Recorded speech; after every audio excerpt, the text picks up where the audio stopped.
నాగశ్విన్ దర్శకత్వంలో young rebel star Prabhas కథానాయకుడిగా దాదాపు 600 కోట్ల బడ్జెట్తో దీన్ని తెరకెక్కించారు.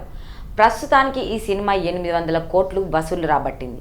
అమితాబ్ బచ్చన్, కమల్ హాసన్, దీపికా పదుకొనె లాంటి భారీ తారాగణం కూడా కల్కిలో భాగమైంది. పురాణాలకు సైన్స్ ఫిక్షన్ను ముడిపెడుతూ దర్శకుడు సినిమాను తెరకెక్కించిన విధానం అందరినీ ఆకట్టుకుంది.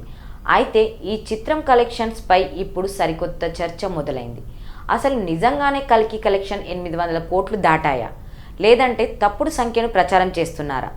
వాస్తవానికి ఈ రోజుల్లో ఏ చిత్ర నిర్మాత అయినా తమ సినిమాల ఒరిజినల్ కలెక్షన్ను వెల్లడిస్తున్నారా, లేదంటే ఫేక్ కలెక్షన్ను చెబుతున్నారా అంటూ అగ్రకథానాయకుడి సినిమా విడుదలైన ప్రతిసారి ఫిలిం నగర్లో చర్చ జరుగుతుంది.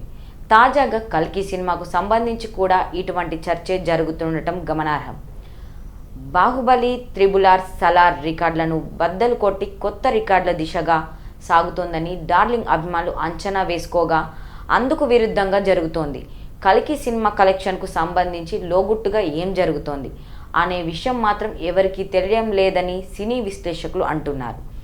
విడుదలైన మొదటి రోజుతో పోలిస్తే 11వ రోజుకు వచ్చేసరికి బాగా తగ్గాయి. వసూళ్లు తగ్గడం అనేది సహజమే అయినప్పటికీ అనుకున్న స్థాయిలో కలెక్షన్లు రావడం లేదని అభిప్రాయం వ్యక్తమవుతోంది. కలెక్షన్లు ఇలాగే వస్తే 1500 కోట్లు, 2000 కోట్లు రాబట్టడం కష్టమని అర్థమవుతోంది. దీంతో కల్కి నిర్మాతలు చాకచక్యంగా వ్యవహరించి దర్శకుడు నాగశ్విన్తో మీడియా సమావేశం ఏర్పాటు చేశారు.